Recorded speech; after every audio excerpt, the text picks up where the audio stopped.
Well, one green guy was pretty fun. How about another?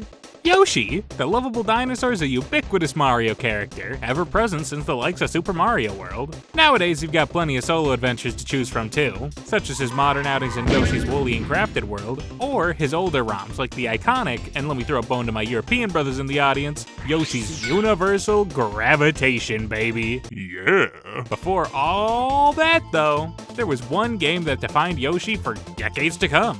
Yoshi.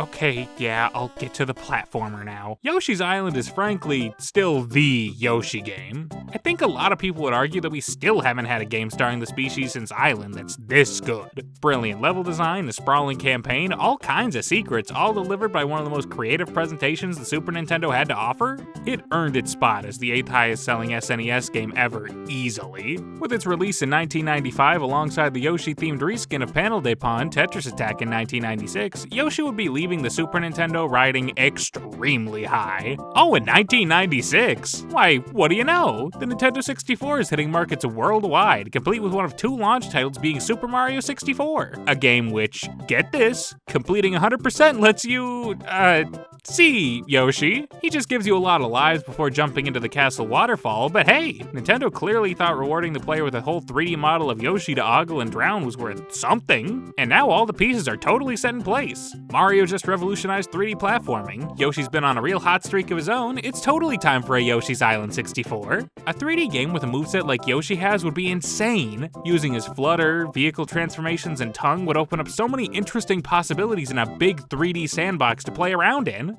And so, with all that in mind, they didn't do that. Yeah, we actually got another 2D platformer instead, and a name change. Which, to be clear, despite my musings, I'm more than fine with this. Obviously, in the mid to late 90s, there was an emphasis on everything needing at least a few polygons sprinkled in, or else you'd get fucking shot, I guess. But it did mean that 2D platformer fans were starving that generation, especially on Nintendo 64. There were, and I double checked, I'm pretty sure this is correct, 7 total 2D platformers on the system. Take away the license game and Lode Runner 3D's more mazy, Pac-Man-ish design, and you're left with a whopping 4 original side-scrolling platformers in the entire library. Yoshi's Story definitely filled a niche that the N64 was desperately screaming for, and those screams were definitely silenced. Yoshi's Story would go on to not only be the 15th best-selling game on the console at nearly 3 million copies, but is the highest-selling 2D game the system has, barring one super smashing elephant in the room. Despite the sales, though, it didn't exactly light the world on fire, as it received only relatively mediocre review scores and still hasn't had a true successor after nearly 30 years. One quick tale and some weird handheld games eventually led Nintendo back to the Island series, leaving a story to be thrown onto the Virtual Console or the N64 classics on Switch, and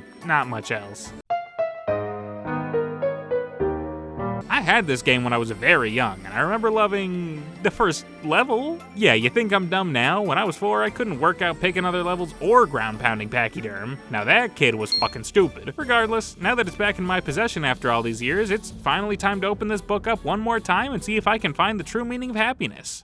The story begins with Baby Bowser turning Yoshi's Island into a storybook and stealing the source of the dinosaur's happiness, the Super Happy Tree. This completely incapacitates every adult Yoshi on the entire island, but thankfully 6 baby Yoshi hatch in a nearby nest, completely unperturbed by the evil toddler's nasty plan. After noticing that all of the happiness had been zapped from the adults, they realize that they're going to have to stop Bowser's evil plans alone. To do so, they must follow the fruit that was left behind by the Super Happy Tree and become super happy themselves. With one final declaration that the 6 of them are going to head out and stomp on another baby, the Yoshi head off to begin their adventure. That's also more or less the entire story already. 6 newborns that are in better control of their emotions than their parents are really excited to go off and beat the hell out of an orphan toddler. It's very rudimentary. But for what this game is trying to be, I don't think it needed to be any more complex than this anyway. It is a child's storybook after all. And on that note, I love how this opening is presented, with the pop-up book aesthetic and thick outlines creating this really inviting atmosphere straight off the bat. It reminds me of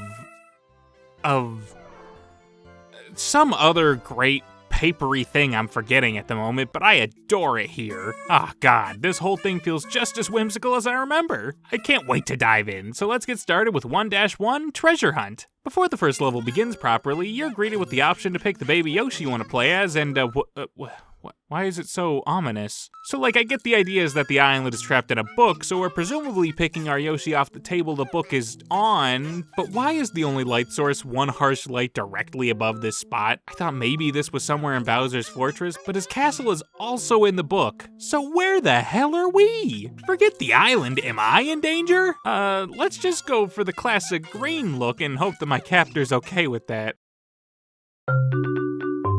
I love tonal whiplash! Treasure Hunt is a great tutorial level for the game, allowing you to get fully acquainted with how to control Yoshi if you're like me and completely ignore the practice mode on the main menu. The babies control like any other Yoshi you could think of. They got a good bit of pep in their step, an effective jump that can be changed into a repeatable flutter to extend your horizontal distance, a capable ground pound that can take out a foe from above, and a tongue that can be used to turn nearby enemies into eggs, which of course you can then throw at enemies and other objects around the stage. It's a pretty similar control scheme overall to Yoshi's Island, but with some tweaks here and there. For starters, throwing eggs has been decently reworked, so now instead of being a matter of timing your throw to get your desired direction, you manually aim your shots. The trade-off is that now your eggs will pop upon reaching where the reticle was, instead of having some bounce to them. I'm not sure what others think of this, but I much prefer manual aiming. The more things I can reliably control, the better, and while aiming an island isn't hard, I just don't like it as much as I do story. Of course, there's also the fact that we're the baby now. This game gives you a much more traditional health bar than Island, where coming into contact with an enemy will just deplete some of your health immediately, unlike that of Island where, you had... Yeah. Not that you're really in any danger of dying here in this first level, but if you do get hit, you can heal by eating enemies, and more importantly, fruit. Fruit is the real name of the game in Yoshi's story, as you need to collect 30 in every stage to progress to the next. This game doesn't have traditional endpoints, as reaching what would be the ending without collecting enough fruit just loops you back to the beginning of it through some sort of warp. But honestly, I'm not sure in what world you're not getting 30 fruit before that. There's all manners of apples, grapes, bananas, and melons to collect everywhere. I filled out my 30 in no time at all. That's part of why I didn't really say a lot about Treasure Hunt itself as a level. It's great at teaching you how to play the game, and I finally got to get my revenge on Pachyderm. Eat my ass, you stupid bitch! But after getting a little bit of egg tossing, elephant flipping, and fruit munching, I was out of that level in like 3 minutes. But hey, it's all worth it to see that big guy smile. Oh neat, the game gives you a little score tally based on what you did. Not that it really matters, but that's cool. After you beat each level, the game gives you a little story recap of what just happened, and I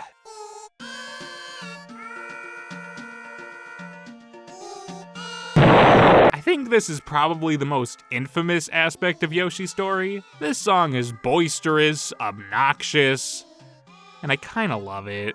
I get that the chorus of babies singing isn't exactly pleasing to the ears, but there's something really wonderful getting to hear how happy the crew gets when they finally won. Plus the little bits of prose about their silly mishaps are whimsical enough that even if it's technically annoying, I can't pretend like I'm not getting happier with them. With 1-1 down, we don't go to 1-2, despite what you might expect. We actually move on to the next page entirely, and in my case, we're heading on to 2-1, Bone Dragon Pit. For all intents and purposes, this is the real first level of our adventure, which means I can finally spend some time talking about the level itself. And for what it's worth, for the first actual level, this is really fun. You get this really nice cave environment to explore, with little puffballs that turn into devious plants, as well as bone dragons that impede your progress, which require that you hit them with a few eggs to defeat. They're decent obstacles, as the plants come in bunches that allow you to continue to hone your enemy eating skills, which can then in turn be used on all the bubbles with fruits in them, or to beat the bone dragons. The bone dragon in particular also has a neat little mini-boss variant in the bone hydra that requires you to practice throwing eggs at moving targets, all while it spits fireballs back at you.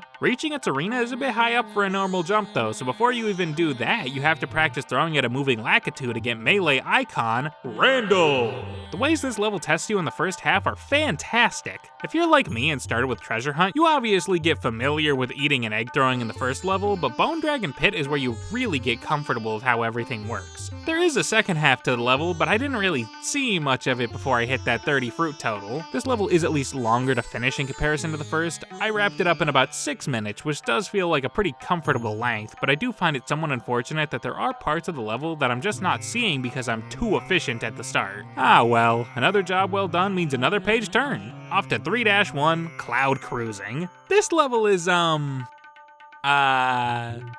Honestly, it's just kind of there. Most of it is just wandering around big sky zones looking for fruits as you contend with these worm guys. They like to flip the direction they're traveling when you jump on them, so you have to be careful about your positioning. This also includes when you get hit by an enemy and bounce back, so you have to be extra mindful to not get hit on these. There's not a lot going on here, but if I can credit it for anything, it's how it tests you on your knowledge of how Yoshi's tongue works. To draw a comparison from Island for the 800th time, using your tongue in that game only allows you to jet it out in front of you or above you, but in story, you can shoot it in any direction you want, really. This is a godsend, as you can probably imagine. And the benefits of the analog tongue are even further enforced by the first real boss. Yeah, this level's also done in a flash. Cloud and Candy. Cloud and Candy jumps around the arena and can only be damaged by licking him, so you have to— oh, it's over. Yeah, bosses in this game are kind of a complete joke.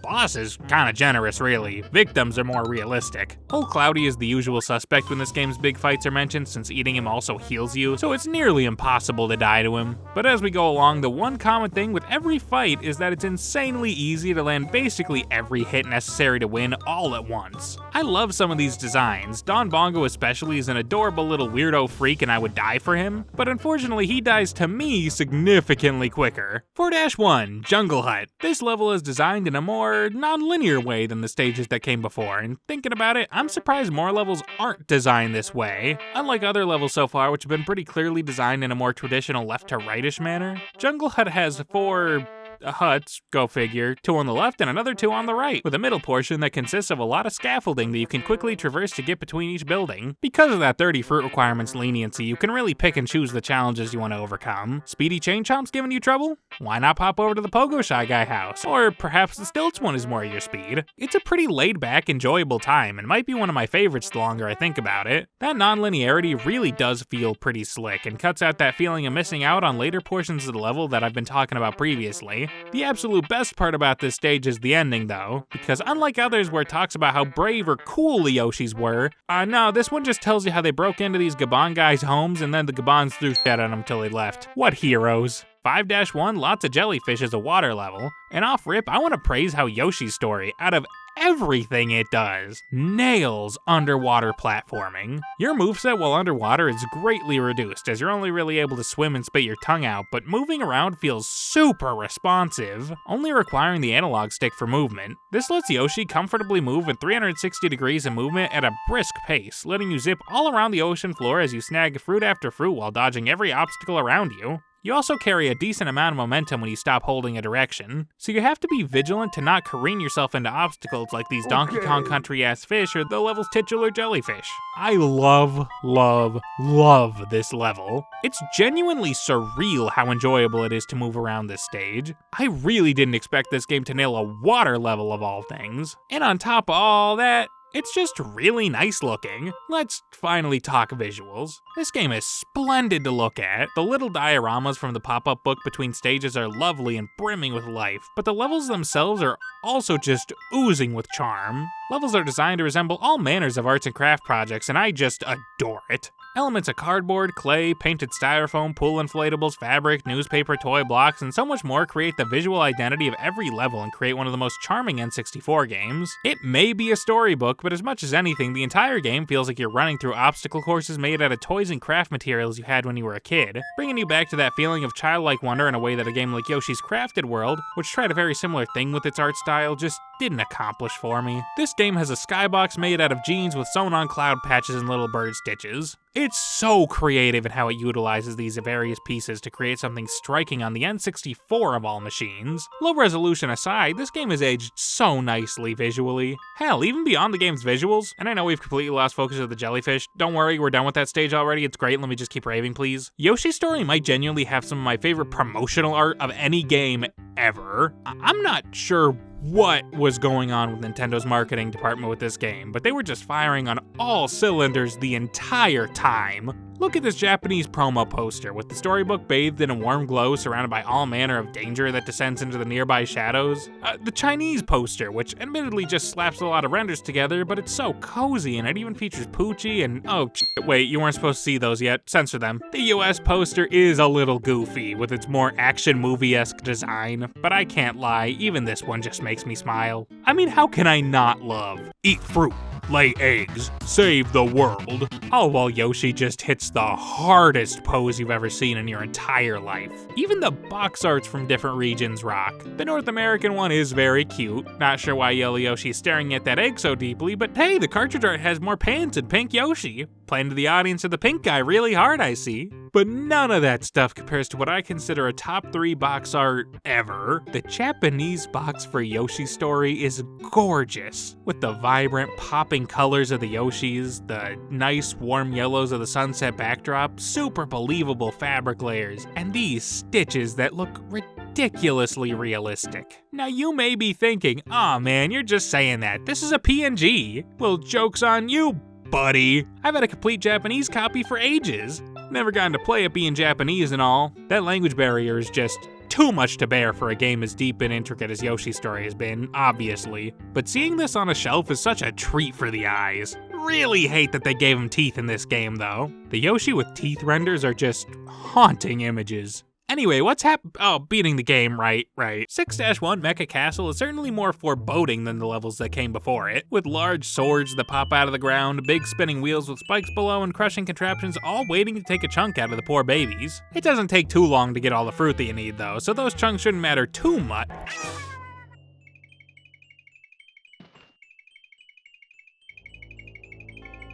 What is with this game randomly getting really spooky? Well, now that Red Yoshi's breezed through the rest of the level, it's time for the final boss against Baby Bowser. Bowser starts the fight flying above you on his ghost worms, where you'll need to take any leftover eggs and newly found bob-ombs you have and chuck them at the ceiling spikes to damage him. After 3 hits, he falls to the ground and begins jumping around and spitting fireballs. At this point, you just need to hit him a few more times to win. All of this is easy enough on its own, but it's made even easier when you consider the Super Happy Tree is in the room with you, allowing you to replenish your health with fruit, or even go invincible temporarily at a moment's notice. It's more difficult than any other boss in the game, but this is still a pretty so-so final boss. Bowser flies off, and the Super Happy Tree is back in the Yoshi's possession. With one final recap of the journey the babies went on, we see the Yoshis jump around the tree, living happily ever after, ending Yoshi's story. Hold on! Who worked on the game sound effects? The Hajime Wakai? I can't believe my eyes. This is the best game ever. I love... but yeah, that's Yoshi's story. His first run.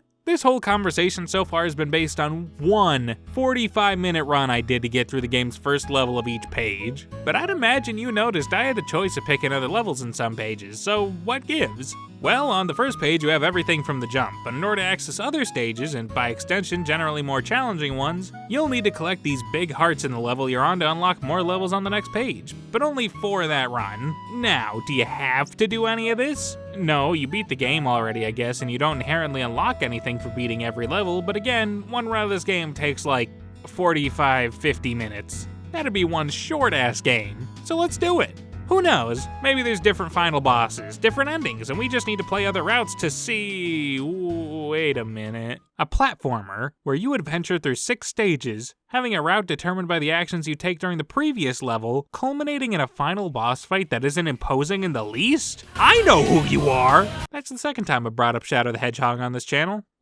Yuck. Alright, for real, let's get back into it. But sorry, just real quick for me, can you bring the timestamp up on this video? Just want to check how long we've been. Damn! Yeah, no, we're gonna be a bit more brief on these next few runs. You ready? Let's begin. 1-2, Surprise, is a hilarious stage name, and unlike Treasure Hunt, does kind of feel like a real level. These fuzzy wigglers and Shy Guys are the only real threats you have to deal with though, and while there are neat things here like the Huffin' Puffin that will follow you around and function like cuter, more reusable eggs, the threat level here is generally low. I mean, what's even the surprise? Oh my goodness! Yeah, this level's okay. There's not a ton going on here to really discuss. I limited myself to just melons and grapes on this level for some reason, but if I didn't, this would probably end up as one of the more uninteresting levels overall. 2-2 Blarg's Boiler was the first stage that actually gave me some real grief. I had a hard time with this one for no good reason. The lava is instant death on this stage, and the platforms you have to stand on are somewhat small, I guess, so you have to be careful with your jumping, but for some reason I just made this needlessly hard on myself. I think I'd convinced myself that since melons give you more points and the grapes are the super lucky fruit on this run that I should only go for them, but that's stupid. Who even cares about points? Realistically, a pretty easy level if you're just being being careful and not playing like a stooge. That wasn't me though. Blarg is really cool, but he's nowhere near as scary as that other guy. 3-2, the Tall Tower, is an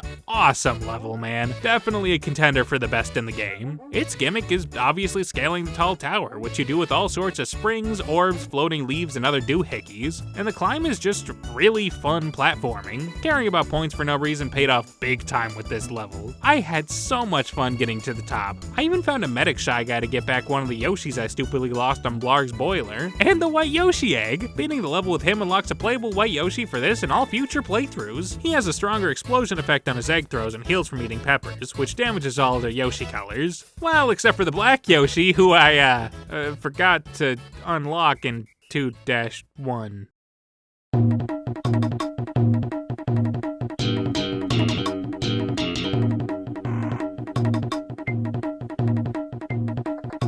Much better. Beating 3-2 also sees you fight Inviso, whose entire thing is wandering aimlessly while invisible. And much like every other boss, all you need to do is throw a few eggs and get him out of here. Easy ass boss, great level.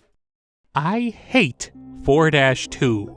Jungle Puddle. I don't even want to talk about this level, man. The first half is completely fine as you bounce between the canopy of land above and the lake below to collect fruit while dodging eels. This part is pretty standard, honestly. The problem is this bastard. This is Big Blurp, one of the worst things this game has to offer. He's the prototypical big fish Mario enemy. He'll jump out of the water to swallow you whole and kill you in one hit. The issue with that is that Big Blurp seems to just know exactly when to strike at all times, without fail. I wish I was joking, he just always knew when to pounce. I game overed on this stage, and it was definitely partially this guy's fault, but it was made even worse by his even more annoying brother. This blue guy won't jump out of the water. You know what he does? Spit at you. First off, gross. Second off, this spit just knocks you around forever and ever, and it's so hard to get out of. And if you're unlucky like I was, he can also just knock you into his mouth while you're on land. I hate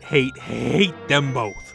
Fuck this level. 5-2, Lots of Fish, is more or less a harder version of Lots of Jellyfish. I played this stage needlessly recklessly, but besides saying these goofy sea cactus guys are my favorite enemy in the game, I don't have a lot new else to add here. Good stage. I love swimming with my blue Yoshi.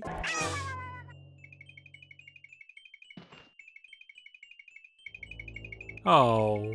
6-2 Lift Castle is another pretty fun final level, and one that I admittedly got stuck in the first part of for an embarrassing amount of time. The first half sees you climb up to a skydiving ledge where you go down to collect fruits while dodging saw blades and bouncy balls before eventually collecting a key that takes you to a portion where you need to avoid these shy guys dropping spiky stone balls. It's easily the most difficult stage so far, and getting enough fruit to get to Bowser really felt like a good challenge. Another great stage on this route. As for Baby Bowser, it's the same fight. I think it's supposed to be harder.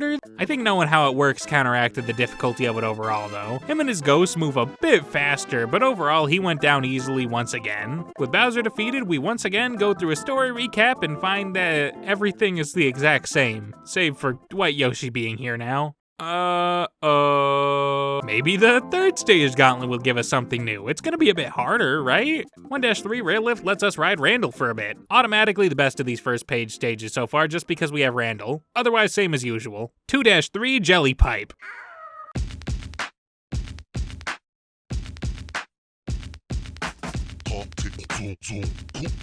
Probably as good a time as any to say, I really enjoy this soundtrack. It's one of Kazumi Totaka's earliest works as a composer, and he goes a little heavy-handed on the leitmotifs, but it's got a lot of fun tracks that aren't afraid to get silly with it. This song in particular is my favorite in the entire game. I mean, it's ridiculous. It doesn't fit the game's tone at all, but I can't help but love it. Big fan of this level overall also. Really fun wading through, jelly. 3-3 Poochie and Nippy is a snow level. I really love the shy guys tossing snowballs at you from the background, and the teetering platforms that are peppered throughout the stage provide a decent enough challenge. Poochie isn't actually that present in the level, but I always love seeing him in this game. Makes me wish I had a dog. There's also a boss fight with Cloudjin, but I think he might genuinely be, in a game of easy-ass bosses, the easiest, assiest boss in the entire game, since you can stand right underneath an egg dispenser and kill him in like 15 seconds. To the point I couldn't really tell you what he's supposed to do? Oh well, next. 4-3 Piranha Grove is unfortunately my pick for the worst level in the game, which is a shame because this aesthetic is so good with the potted plants and overgrown vines. You have what I think is one egg box to get eggs from in the entire first half of the level, but getting eaten by these piranha plants will make you small and lose all your eggs, which you need to have to clear the bigger plant obstacles in the stage. Even after that part, it still has a big problem with leaving you strapped for resources that force backtracking. There's just not enough places to get eggs, and it ends up pretty frustrating overall instead of actually being hard. Pass. 5-3, I didn't play this one. 6-3 Ghost Castle, I think, is the most interesting level of the final 4 castle stages. It's obviously ghost themed, so there's all manners of boos and other spooky critters that will impede or improve your progress through the level, but they also do things with the boos that I remember other games really doing, like making them platforms when you look at them. Getting the fruit you need isn't too hard overall, save for this one section with the Shy Guy and their stupid ass spiky balls that I really wish they'd stop showing me. Bowser round 3. Now there's 2 ghosts blocking the ceiling. Does this make the fight hard? No. Basically the same fight again, but now you need to time your shots just a little better. Alright, come on, the ending is still the same? Are you serious? Hyder, I don't think I could do the last 6 stages. I mean, every playthrough has ended the exact same, and while most of these levels have generally been alright, some even pretty good, knowing that I'm just gonna breeze through most of it and probably miss out on huge chunks of each level because I'm getting the fruit too fast, I just can't keep playing this. This unsatisfied feeling, getting the same ending over and over again, I just can't stick. There's a different ending? Well, how on earth do I get to it then? I mean, I genuinely can't think of anything else I could be doing wrong. No, you're joking. Points? I need 30,000 points? My best score so far is 12,885. How do I hit 30K? Folks, let's talk. A lot of my griping about parts of the stage going unused due to being efficient, well, here's the thing. I've been efficient at getting through the game, but I've been horrifically inefficient at completing the game within the game of Yoshi's story, melon hunting.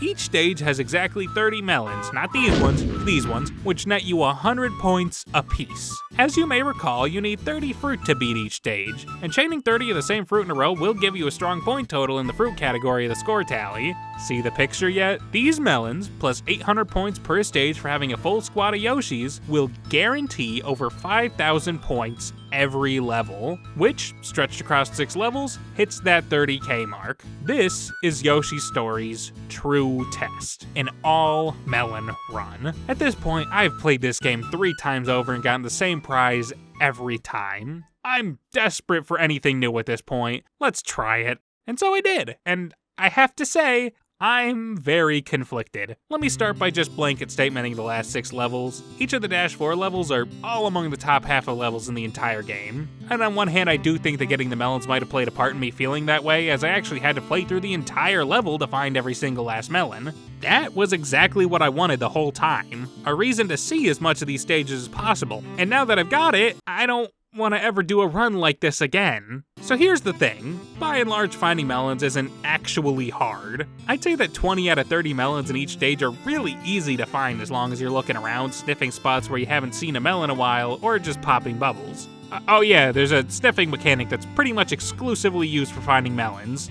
Maybe a couple minor secrets here and there, but it's pretty much just melons. No amount of sniffing is gonna save those melons though. You know the ones, the kinds that just make you wonder how anyone was ever going to figure this out on their own. This run in particular had a few of those, but for brevity's sake, I just want to look at 4-4 Neuron Network. This level starts with a weird but easy segment bouncing around these things called neurons, where you'll find a lot of melons with relative ease before moving on to the boat segment. After going through this entire thing, including the other really obnoxious melons we'll touch on soon, I had 29 melons. I will fully admit, I had a guide on hand by this point due to not wanting this run to take longer than it already was. And do you want to know where the last melon was? Here. But Axel, there's nothing there, you exclaim. Why are you so stupid? I'm not stupid. The game just wanted me to collect every coin in the entire level. Maybe this is the case in some other stage I didn't try to melonize, but this was the only one I experienced, and good lord, why would I think to do that unprompted? As far as I know, there's no indication location in the stage to do this, so without that guide, I would have been here for ages looking through every corner of the map, because the absolute last thing I would have assumed after 21 stages was that I needed to collect every coin for the first time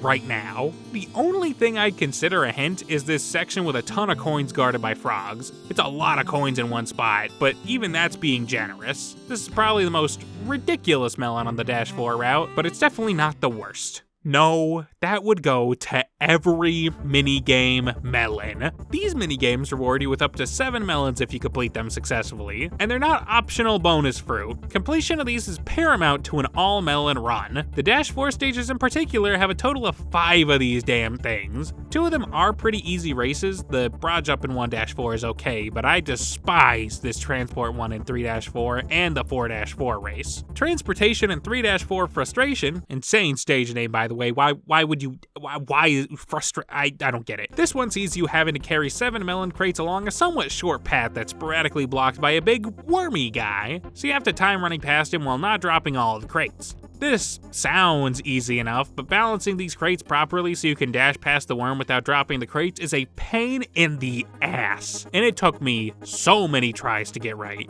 It's deceptively hard to nail. A little too far to the left and you have to balance it back to the right, and then maybe you're out of sequence, and if you're out of sequence, then it's gotta tip over and they have to keep moving back and forth, and if you try to keep running through that, then you're gonna lose them and then you have to restart. The race in 4-4 though, oh my god. This one isn't annoying because the course itself is hard, because it's not.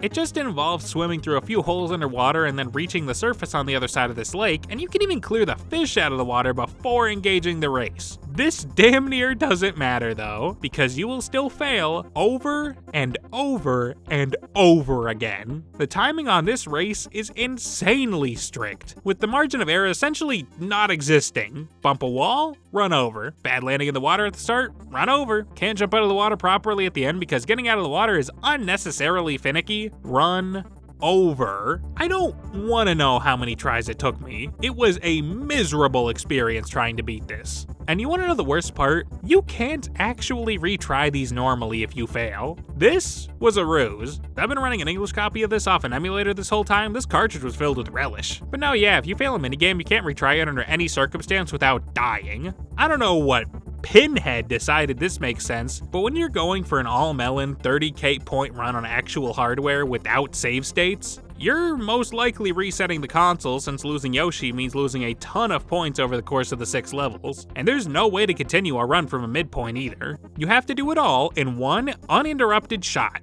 Fail a single minigame more than once or twice and you're fucked. Back to the start with you, tough guy. And you might say, oh well shit man, these runs only last 45 minutes, right? No, this run took me 2 hours. Scouring the level means taking more time to find every last melon, and with as many times as I was retrying these 2 minigames with save states, I'd be horrified to see how long it'd have taken normally. I don't want to come across as, oh, the baby game punished me for failure, I hate it. But getting through 4 levels and having to restart the entire thing because of something as bullshit as this race is, that's insane design to me. It's not challenging having to start over from the beginning, it's aggravating. It takes what was overall a decent challenge and just ruins it entirely for me. Well, that and the other fully missable melons. Take 5-4, Shy Guy Ship, where I managed to get this missable melon, but managed to blow up the block hiding a spot where you need to ground pound to get a different melon. I tried dying to reset the block, but that didn't work either. It was just gone. Another choke point where I would for real have to start over to get it on actual hardware. I also save stated after this screw up to do a race, so sorry to say this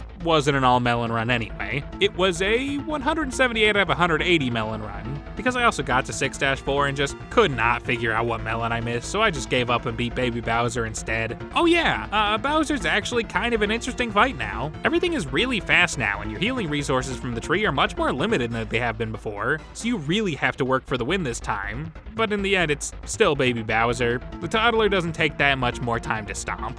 And with that, I've done it. 33,000 points in the bank. Let me see my reward. Okay, so the recap still plays, makes sense. I've done this 4 times at this point. I think you get the point. I mean, I've done so much to get to this point. And like, shit, think about all the kids they want to do this fully legit. They must have something in store for them, right? This was a difficult thing to do.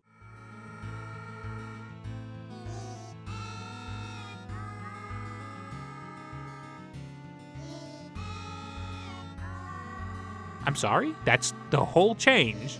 2 text boxes, nothing else.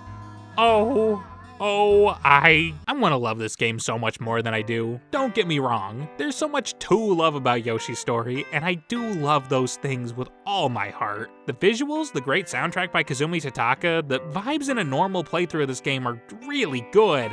But despite the fruit, this game is heavy on empty calories if you play casually. Even if you play all 24 levels, doing so without tracking down melons will take no more than like 4 hours to do. And you miss so much of the game this way, since you can pop in and out of most levels before they really show you what they have to offer. It leads to an experience that's so close to being full, so close to being good, but its own design holds it back from giving you its best. And if you do go after those damn cantaloupes, it becomes a frustrating experience that pads out the levels much longer than it needed to, with exasperating choke points that can kill your runs in agitating ways. It feels like they thought that the general playthrough was too catered towards its target demographic, and then included this implicit hard mode for veterans that, to me, just doesn't quite get what I want out of it. I think there definitely was a happy medium here. Personally, I'd have less fruit overall per stage so you can get a fuller experience of each level before reaching the fruit cap, and for goodness sake, those minigames should be something you can actually retry. I actually really like the idea of the melon run, I just think that it needs to be tweaked. Oh yeah, also, make the best ending different,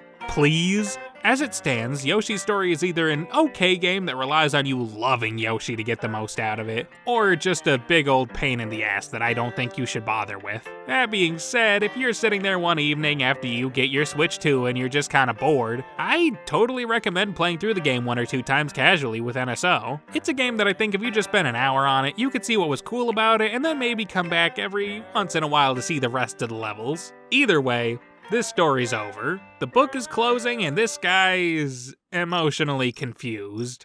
Well, Hyder, I think that's enough green guys for now. Nah, I'm not gonna bother with the GBA Tech demo. That wasn't really a game.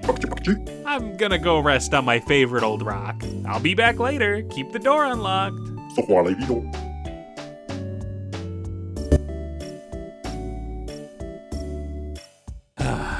After you get a Switch 2. Yeah, like I know what I'm talking about. Yoshi. I mean, in what world would I be getting one? Where would I get one? We live on an island in the middle of nowhere. I mean, seriously. It's not like it's just gonna fall out of the sky one of these.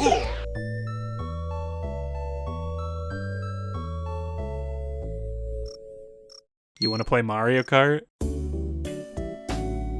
This is the life, isn't it, Hyder? Well, here's to whatever comes next.